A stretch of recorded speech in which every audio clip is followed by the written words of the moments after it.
Durante 14 años, la cadena de supermercados más grande de Canadá, Loblaws, fijó ilegalmente el precio del pan. Esto no es una teoría. Es una conclusión del Buró de Competencia de Canadá, tras una investigación de años. Millones de familias pagaron más por un alimento básico debido a un acuerdo secreto. Este es el resultado final de la concentración corporativa. Un sistema donde unas pocas empresas tienen el poder de imponer sus condiciones y tu cartera paga el precio. El mecanismo es invisible, pero el efecto es real. Este no es un caso aislado, es un patrón. La OCDE advierte que la concentración de mercado ha aumentado globalmente en las últimas 2 décadas. Esto no es el libre mercado que te enseñaron. Es un entorno controlado donde gigantes corporativos eliminan la competencia para dictar precios. El sistema no está roto. Fue diseñado para beneficiarse de tu pasividad. Entender cómo funciona esta estructura es el primer paso para navegar una realidad económica que no juega a tu favor. La ignorancia es su mayor activo. El control de tu conexión es un problema continental. En México, América Móvil de Carlos Slim domina casi el 70% del mercado móvil. En Canadá no es un monopolio, sino un triopolio. Bell, Rogers y Telus controlan más del 90%. ¿El resultado? Según análisis de Rewheel, los canadienses pagan de los precios de datos móviles más altos del mundo desarrollado. Un patrón de extracción de riqueza similar al que enfrentan los mexicanos. El poder concentrado, sea de 1 o 3, te cuesta. El patrón se repite en el supermercado. En Estados Unidos, 4 gigantes como Kroger y Walmart venden la mayoría de los alimentos. En Canadá, el trío de Loblaws, Sobeys y Metro controla más del 60% del mercado, según la Oficina de Competencia. Esto exprime a la frágil clase media. En México, el dominio de Walmart es desafiado por mercados locales vibrantes, una válvula de escape para la economía popular que la clase media endeudada del norte ya no tiene. Y luego está el gigante digital. Con ingresos anuales que superan los $550,000 millones, Amazon controla el 38% de todo el comercio electrónico en Estados Unidos. No solo vende productos, es el mercado mismo. Define las reglas para millones de vendedores externos, recolecta sus datos y compite contra ellos con sus propias marcas. Este es un nuevo tipo de monopolio, uno que no solo fija el precio de un producto, sino que controla la infraestructura del comercio. Pero, ¿cómo se traduce este poder digital al anaquel de tu tienda local? La conexión es directa. En México, Walmart está presente en el 99% de las zonas urbanas. Su poder de mercado es tan absoluto que, según reportes analizados por COFECE, puede pagar a sus proveedores en plazos de 60 o 90 días, mientras que vende su inventario en horas. Esto asfixia a los pequeños productores y les da un control total sobre la cadena de suministro y, por lo tanto, sobre el precio final. Ya sabías que eran poderosos, pero este es el mecanismo invisible que lo habilita. El control se extiende hasta tu dinero.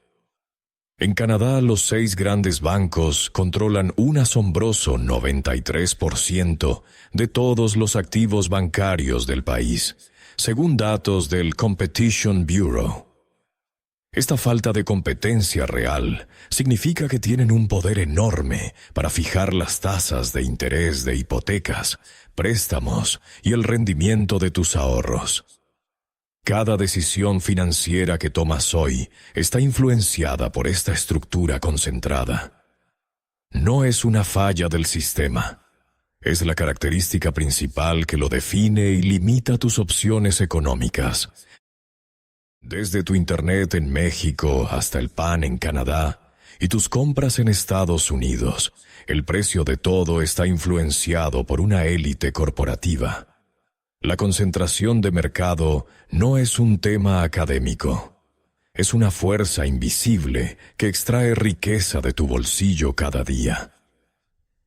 Estas empresas han consolidado el poder para decidir cuánto cuesta vivir. Pero si ellos controlan el precio de lo que compras, la pregunta fundamental es otra. ¿Quién controla el precio de lo que vales tú? Ese es el otro lado de la ecuación económica. En Estados Unidos y Canadá, el camino de clase media a indigencia es alarmantemente corto. Foros de Reddit como Poverty Finance documentan cómo una crisis médica o un divorcio te deja sin hogar en meses. Es el colapso del individuo. En México, en contraste, opera un piso social informal, la familia extendida, el crédito del vecino, la solidaridad comunal. Esto no es romantizar la pobreza, es una arquitectura social diferente que absorbe el shock, previniendo la caída al vacío que es tan común en el norte. Estados Unidos ofrece los salarios nominales más altos y una meritocracia que funciona para ciertos inmigrantes calificados. Pero el costo de la fragilidad es extremo. El American Journal of Public Health reporta 530,000 quiebras familiares anuales por facturas médicas. NAMI indica que 49 millones de adultos sufren enfermedades mentales, pero menos de la mitad recibe tratamiento. Una sesión de terapia cuesta $200, mientras el IMSS en México la ofrece gratuitamente. El éxito es posible, pero el fracaso es financieramente catastrófico. Canadá prometió acceso universal a la salud, pero la realidad en 2024 es el colapso del acceso.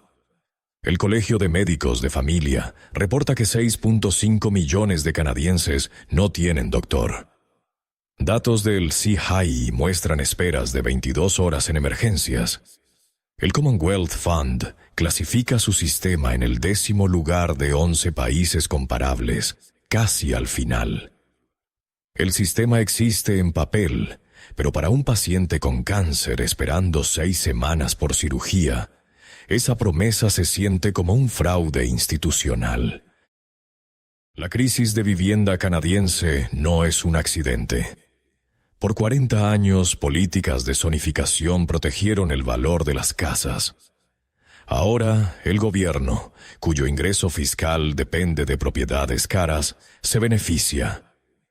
Una investigación de The Globe and Mail reveló que el 60% de los parlamentarios son dueños de propiedades de inversión. En este sistema, Statistics Canada confirma que se admite a 1.2 millones de recién llegados al año, sin escalar infraestructura, garantizando que la demanda y los precios sigan subiendo. ¿Quién se beneficia de tu renta de $2,800 canadienses? La marca de Canadá se construyó en los 90, multicultural, segura, con salud gratuita. La realidad actual es otra.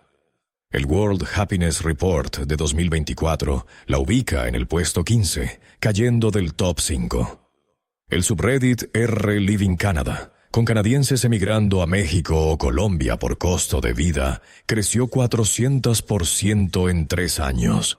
El sentimiento, como dicen foros de expatriados, es que Canadá es un buen hotel que dejó de mantener los cuartos, pero siguió subiendo el precio.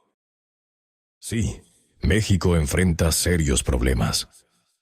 La percepción de inseguridad, la fricción diaria de la corrupción y la fuga de cerebros. Sin embargo, los indicadores globales de felicidad miden instituciones, no la alegría cotidiana.